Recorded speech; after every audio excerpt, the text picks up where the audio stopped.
Hey everyone, Technomentary here. In today's video, I'm going to show you how to bring back the back button navigation on your Android screen.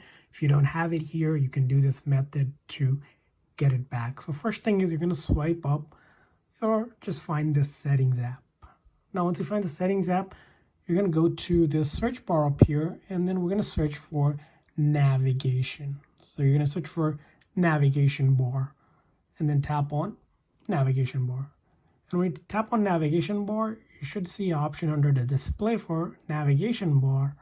And then from here on, you should see here, as you can see, you're currently selected to swipe gestures. We want to do buttons. And as you can see here, now I have brought back the back button on my display here. For some reason, if you're running an older Android version and you do not see this option, it might be under the gestures. So search for gestures.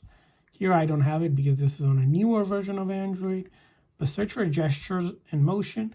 And under this section, you should see the navigation component as well for the back button.